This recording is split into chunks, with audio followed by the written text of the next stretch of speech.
Que a paz do Senhor seja com cada um de vocês. Amém. Nós vamos hoje falar sobre quando será o fim. Alguém sabe quando será o fim? Alguém tem alguma ideia de quando será o fim? Eu também não tenho, né? Mas a Bíblia, ela vai nos dar algumas dicas de quando vai ser o fim. Porque a gente sabe que tudo isso que existe hoje aqui vai acabar. A Bíblia diz que o mundo jaz do maligno. Isso aqui não é de Deus. Por mais que tudo isso que a gente tem aqui traga até prazer, a gente sabe que isso não é de Deus. Não é o que Deus tem reservado para nós. A gente não consegue imaginar, na verdade, o que Deus tem reservado para a gente. Se a gente acha que muita coisa aqui é boa e prazerosa, o que Deus tem, a gente não imagina. Como a gente não imagina como será, né, aqueles que se perderem. Se eu sofro com uma coisa que eu acho que é ruim para mim, então é difícil imaginar como vai ser ruim, né, depois que Jesus voltar. Como vai ser ruim no inferno. Então a gente tem esses dois lados para que a gente possa pensar, né? O que eu quero? Né? Eu quero ir para aquilo que a gente não consegue imaginar de quanto é bom e prazeroso, ou para aquilo que é muito ruim. Então eu quero falar um pouco hoje sobre o fim, usando algumas passagens bíblicas, né? A gente viu agora há pouco, eu quero abrir em Marcos capítulo 13, versículo 32 a 37. Marcos 13, do 32 até o 37. Lá diz o seguinte: quanto ao dia e a hora, ninguém sabe, nem os anjos no céu, nem o Filho, senão somente o Pai. Fiquem atentos, vigiem, vocês não sabem quando virá esse tempo. É como um homem que sai de viagem, ele deixa a sua casa, encarrega de tarefas cada um dos seus servos e ordena ao porteiro que vigie. Portanto, vigie, porque vocês não sabem quando o dono da casa voltará, se é à tarde, à meia-noite, ao cantar do galo ou ao amanhecer. Se ele vier de repente, que não os encontre dormindo.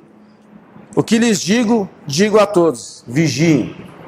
Então, nesse primeiro versículo 32, lá diz o seguinte: ninguém sabe o dia e nem a hora, nem os anjos que estão com Deus, e nem mesmo Jesus, muito menos eu não sei quando será, mas como eu disse, Deus ele vai nos dar alguma dica. Jesus falou muito sobre isso, principalmente no livro de Lucas, né?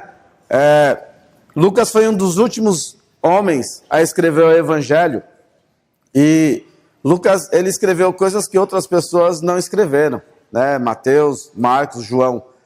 Mas algumas coisas que ele escreveu, como diz o livro de Lucas, ele investigou, né? E informações que ele teve muito importantes, ele anotou. E aqui ele colocou para a gente. Lá em Lucas capítulo 21, versículos 5 a 10, Lucas capítulo 21, do versículo 5 até o versículo 10, diz o seguinte: alguns dos seus discípulos estavam comentando como o templo era adornado, com lindas pedras e dádivas dedicadas a Deus.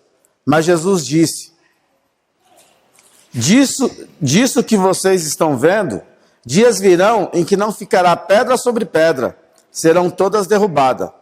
Mestre, perguntaram eles, quando acontecerão essas coisas? E qual será o sinal de que elas estão prestes a acontecer? Ele respondeu: cuidado para não serem enganados, pois muitos virão em meu nome, dizendo, sou eu, o tempo está próximo, não sigam. Quando ouvirem falar de guerras e rebeliões, não tenham medo, é necessário que primeiro aconteçam essas coisas, mas o fim não virá imediatamente. Então, Jesus vai dizer, olha, esse templo, que era o templo de Jerusalém, vai ser destruído, né? Primeiro Jesus está falando sobre a destruição de Jerusalém. Mas depois ele vai falar sobre outras coisas. Ele vai falar, quando vocês ouvirem guerras e rumores, né, que as pessoas estão se atracando, ele está dizendo, olha, não é o fim. Mas isso fica como um sinal. Isso é importante que vocês vejam como sinal para saber que o fim está próximo. E hoje a gente vê, né, quantas guerras não existiram. Só do nosso conhecimento, pelo menos de alguns, acho que do Olímpio mais, né? A Primeira e Segunda Guerra Mundial, né? Mas a gente tem outras pequenas guerras que aconteceram e acontecem até hoje. E isso para a gente tem que servir de sinal e de alerta. Um outro fato é Lucas 21, continuando a passagem, do versículo 11, ele disse, haverá grandes terremotos, fomes e em vários lugares acontecimentos terríveis e grandes sinais provenientes do céu. Um segundo sinal que ele está dizendo de que vai acontecer aqui são os terremotos, né? Que a gente vê muito acontecer. Recentemente no Japão aqui teve um, não muito tempo, né? Ele está dizendo o quê? Que isso sirva para vocês de sinal, de alerta, porque o fim está próximo, né? E a gente sabe que vindo as guerras, os terremotos, junto com eles vem o quê? As doenças, vem a fome, vem muita coisa. E só quem sabe o quanto isso é horrível, quem passa por isso. Quem passa por fome, quem já vivenciou uma guerra, né? Sabe como é isso. A gente sempre fala dos japoneses, né? Eles economizam tudo, né? A gente teve uma japonesa que visitou o Brasil e ficou na nossa casa, na nossa família, né? E assim, se ela visse um resto de comida, ela ia lá e comia. E ninguém entendia o porquê. Na verdade, é pela fome que ela passou. E ela sabia o quanto era ruim desperdiçar o alimento, né? Então, quem sabe como é ruim, né? Quem passou por isso sabe como é. Um terceiro ponto que Jesus vai deixar para a gente é Mateus capítulo 10, versículo 21 e 23. Esse é um outro exemplo, ou um sinal que Jesus deixa para a gente. Mateus capítulo 10, do versículo 21 ao versículo 23.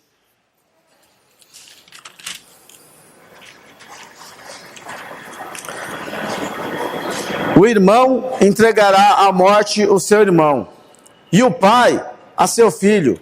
Filhos se rebelarão contra seus pais e os matarão. Isso não acontece hoje, né?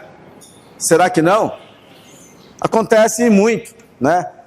A gente tem, né, alguns noticiários de alguns exemplos que a gente teve de pessoas, de homens, de pais que mataram filhos, né? Por exemplo, a Isabela Nardoni, esse caso que ficou muito conhecido, né? Aquele outro que era médico e matou o filho, que é aquele menino Bernardo, né? É um filho que matou, um pai que matou o próprio filho. E o filho que matou o pai, né? Lembra de um caso? Aquela Richthofen, né? Ela contratou os amigos e assassinou o pai por causa de dinheiro. Olha, tudo isso, para que serve para a gente? Jesus está dizendo, tudo isso serve de sinal. Isso significa que o coração do homem está muito longe de Deus. Uma pessoa que chega ao ponto de matar o próprio filho, ele não tem amor nenhum. Uma pessoa que chega ao ponto de matar o próprio pai, não tem amor nenhum. Está longe, totalmente longe de Deus, né? Então, este seria para a gente um terceiro sinal. Então, a gente tem vários sinais que a Bíblia fala, né, sobre coisas que acontecerão antecedendo a volta de Cristo. Mas a gente sabe que Jesus está para voltar e com a vinda dele tudo se destruirá, tudo se acabará. Mas eu vou dizer, para mim, o sinal mais forte de todos eles, de que indica a volta de Cristo e o fim de todas as coisas, está em Lucas capítulo 17, versículo 24 até o 29. Lucas 17, do 24 até o 29.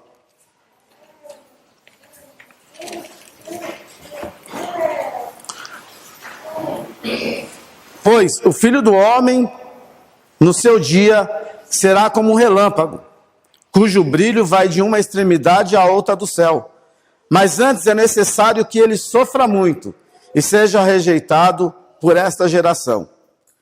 Assim como foi nos dias de Noé, também será nos dias do Filho do Homem. O povo vivia comendo, bebendo, casando-se, dando em casamento, até o dia em que Noé entrou na arca, então veio o dilúvio e os destruiu a todos. Então, qual que é o maior sinal? Qual foi o sinal que foi dado para aqueles homens lá no Velho Testamento, nos tempos de Noé? Noé foi lá e construiu a arca e ficou 100 anos construindo. E dizia, olha, se arrependa, olha, o mundo vai ser destruído, olha, tudo vai se acabar. E as pessoas não estavam nem aí. E aí que o texto diz que eles se casavam e se davam em casamento, né? Não é simplesmente se casavam. Na verdade se casavam, se separavam, se casavam de novo, se separavam, se casavam de novo, né? E aí ele diz, é isso que acontecia. As pessoas estavam à vontade, as pessoas não estavam ligando, comendo, bebendo, se regalando e está tudo bem. E não se importava. Até que o dia em que Noé entrou na arca e Deus fechou a porta. E aí veio a destruição e acabou com tudo. E foi de repente. Passaram-se 100 anos, mas aconteceu. E um outro fato que a Bíblia fala, é a partir no versículo 28. Aconteceu a mesma coisa nos dias de Ló. O povo estava comendo, bebendo, comprando, vendendo, plantando, construindo. Mas no dia em que Ló saiu de Sodoma, choveu fogo, enxofre do céu e destruiu a todos. Olha, as pessoas estavam interessadas nos seus próprios negócios. Deus, depois eu sirvo a Deus. O que eu quero é cuidar da minha família, eu quero cuidar dos meus negócios, eu quero ter as minhas coisas, quero cuidar dos meus prazeres. É isso que as pessoas faziam no tempo de Sodoma e Gomorra. E Ló estava lá com um objetivo. Parece que não, Ló, ele entrou em Sodoma e Gomorra quando a Bíblia diz que estava ele e Abraão, e os dois estavam tendo divergência entre eles, né? Por conta de todo o rebanho. E aí Abraão disse, olha, é bom que a gente se separe, né? Porque a gente está tendo problema, né? E brigas por causa de bens, né? Então vamos se separar. Se você disser que vai para a esquerda, eu vou para a direita. Se você disser que vai para a direita, eu vou para a esquerda. Então, escolhe. E aí Ló disse, ele olhou e viu Sodoma e Gomorra bonita, toda verde, e disse, olha, é para lá que eu vou. E Abraão fica com o resto. E foi. Né? E o que aconteceu? Lá as pessoas não respeitaram nem a anjos. Né? Não respeitava ninguém. A imoralidade sexual existia. Pelo que a gente entende, era uma depravação só. Foi aonde Ló escolheu. Mas ele tinha um objetivo. O objetivo dele era de mostrar a verdade de Deus. Mas ninguém ouviu.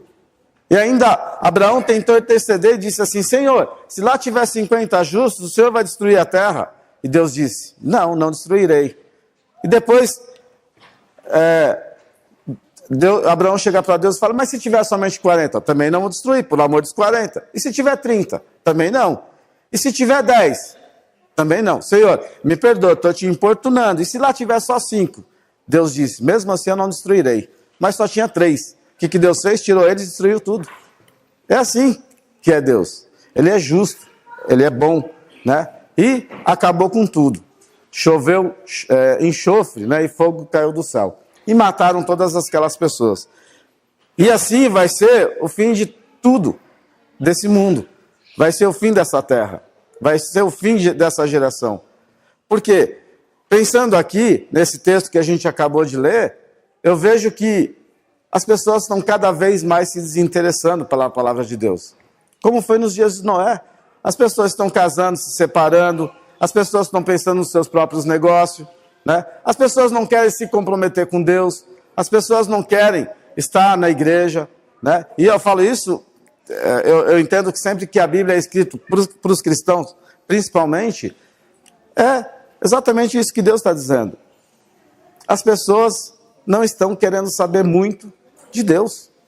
As pessoas estão tranquilas. Mas vai chegar o fim. Assim como foi nos dias de Noé, vai ser nos nossos dias. E um último versículo que me chama muito a atenção é o de Lucas capítulo 18, no versículo 6 e 8. Lucas 18, versículos 6 a 8. E o Senhor continuou: ouça o que diz o juiz injusto. Acaso Deus não fará justiças aos seus escolhidos, que clamam a Ele de dia e de noite?